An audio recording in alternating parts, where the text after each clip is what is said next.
Today marks 1400, first day share lessons I learned and continue to learn with you. But I hope these insights will inspire you, support your dreams, help achieve your goals, and really empower you to become the person that you want to become. Today I speak about two ways of living: analytical or holistic. Analytical or holistic. And there is a massive difference.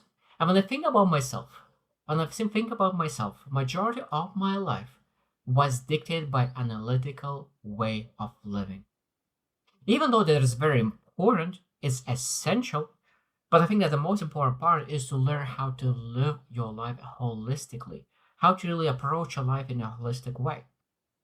I think that's one thing is that when you really live a life holistically, you will include analytical because that's you include holistic perspective. But sometimes when you live a life in an analytical way, sometimes you can really exclude the most important thing, and that is a holistic perspective on your life. So today we'll share seven steps that you can really do to particularly to make sure that you live in a holistic way, not just analytical way. Sometimes people can live neither analytical, neither holistic, just by default. And I think that's I have learned that in life. We're not supposed to accept living by default. We need to learn how to live by design. And I think that design is created by analytical perspective and by holistic perspective. And when we're able to combine those two together, that's when true life design begins. So first one is that we always need to first step is always raise awareness of your current mode. So understanding, okay, how do you base your life? How do you design your life? Do you design your life whatsoever? Or just really live your life on automatic? Maybe you look into your life and maybe I always love the analogy that you're driving the car and maybe you're not driving a car. Maybe you're in a bus and someone else is driving you somewhere else. So like sometimes you just being able to leave the bus, leave the train, leave the plane and say like I am in own control, in my own control of my life. I need to design my life and I need to really start looking in an analytical way and holistic way to make sure that I'm able to live a better life. And sometimes be able to really observe our thoughts and decisions, where they are coming from. Did those came from other people? Or did they came from myself? And did they came from intuition, empathy, inner alignment, or maybe just totally logical? This is the steps I need to take to get to the final destination. Because that was my one of my biggest mistakes that I wasted a couple of years. When I look into my analysis based steps, this is what I do, this is what I do, this is what I do. Like I knew exactly what my steps will be, and I really worked very well, and everything was very smooth because I had those steps in place. But when I ended up being at the end of that analysis, what I designed myself, I realized that this is not what I truly want. This is not aligning with where I would love to be and who I would love to be. And that's why our holistic perspective is so important. That the alignment who you want to become. And the first one, if you're not aware, you're not able to change. That's the easy saying that you cannot change what you're not aware of it. Number two is cultivate emotional collaboration.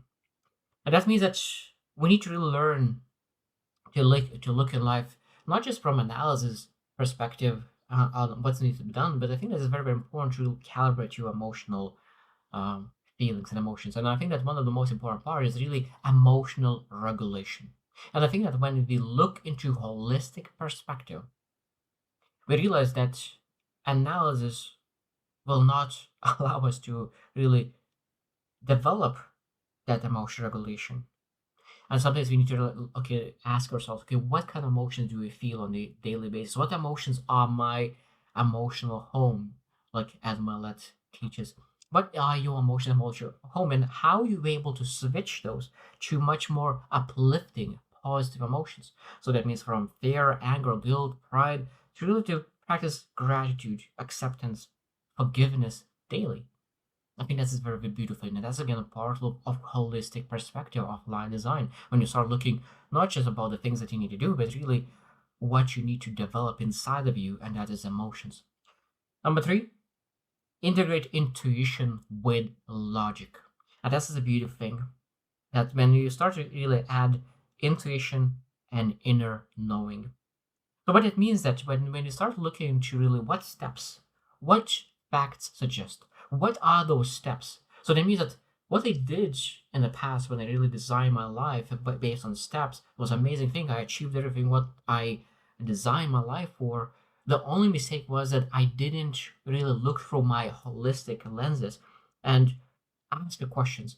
Does it align with my values? But at that moment, I didn't know that I need to align my life based on my values. So I think that we need to learn that the most important part, understanding ourselves, what we're trying to achieve, what kind of person we want to become, and then ask, okay, like, how could I achieve that?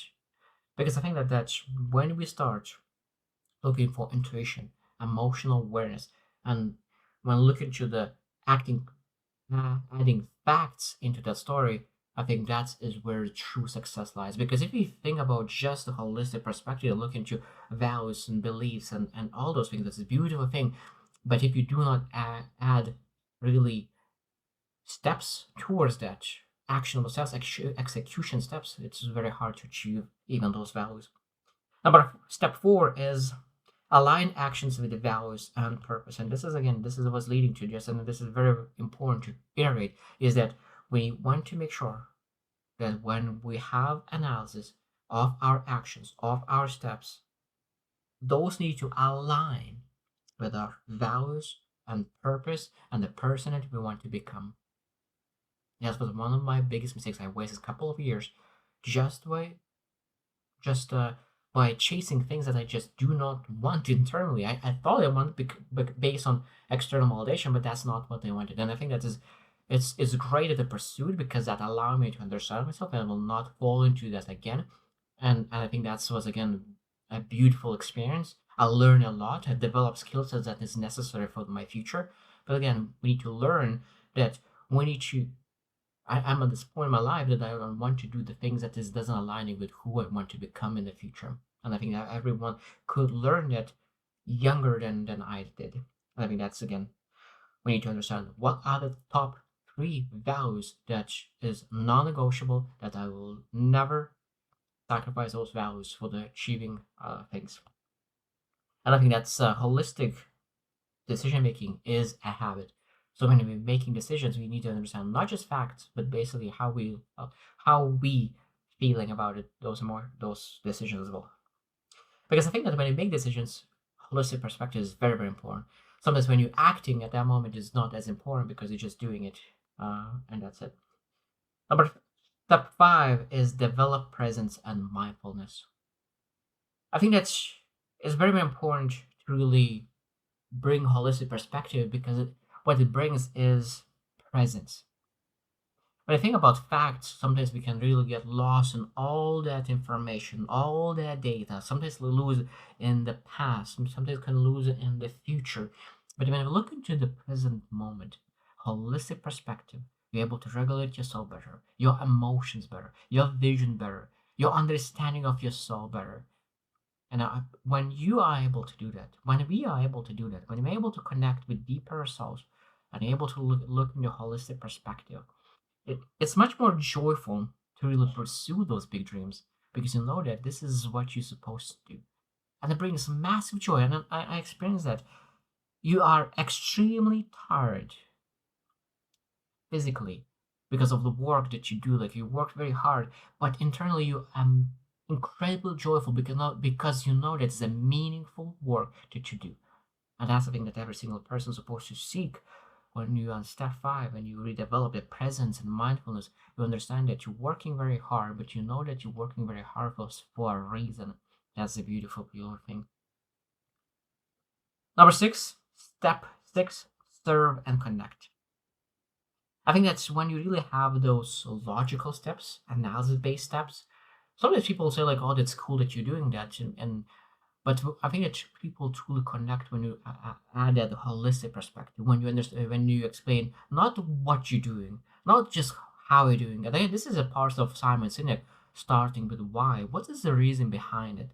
So holistic perspectives, bringing that why, bringing that reason, bringing that core understanding of why you started the journey in the first place, and that's what we need to remember during tough days to understand why we started this journey in the first place. So when we have that reason behind all those action steps, all that analysis, at that moment, pursue that is much, much easier. And people are able to really join the movement, join the journey because they understand the bigger perspective behind it. And sometimes it's great to start and then reflect on, understand, because if you just always looking for reasons to do things, of course, sometimes you will never start. But when you start, then reflect and then looking for the holistic perspective and you find it and you build it. And I think the best way to really find your holistic perspective is by building yourself. Because the more you build yourself, the more you find. If you don't move, you not find. I think that's the same thing that if you like come into a room and you really need to find something, you need to go through the room to find what you're looking for. But if you don't move inside in the same place, you never find. Exactly the same internally. We need to go through internal rooms to find all the things that we're looking for. And at the same time, we need to really serve and connect. That means that we connect by sharing our why, our reason. That is one way of connecting. But other time is really building relationships, adding value, serving people, volunteering, maybe mentoring, getting mentored. There's so many ways to really connect and nurture relationships. The last one, number seven, step seven, is reflect and calibrate. Reflect and calibrate. This is again, it's very easy, very simple, and essential way of living. Reflection is, and calibration is one of the most important aspects of life because we're able to pivot and say, like, how do I live? What actions is analytical? What actions are holistic? What kind of things do I need to do today, tomorrow, to just be more aligned, to be more holistic, to make sure that I don't miss even analytical, I don't go too much into one direction, just to make sure that we're able to really adjust, okay, what's working, what's not working, what I need help with. And just when you're able to ask those questions, answer those questions, reflect on, gather more wisdom, because I really love this saying that experience doesn't give you wisdom, but reflected experience gives you wisdom. First time I learned that from John C. Maxwell, and I really loved it, and I truly believed it. That reflected experiences gives you wisdom, and if you want to have more wisdom, what it means, we need to have more experiences and more reflections, and that leads to more wisdom. And that's exactly how we able to really get more holistic perspective about our life, experience more, and reflect more. And that's where the true beauty lies. So I hope you reflect as well, like what kind of mind shifts you need to make as well. So those four mind shifts are from control to trust, from fear to love, from ego to authenticity, from separation to interconnectedness. And when make those mindset shifts, it's much easier to really pursue holistic way of living. So I hope you choose win and see you tomorrow.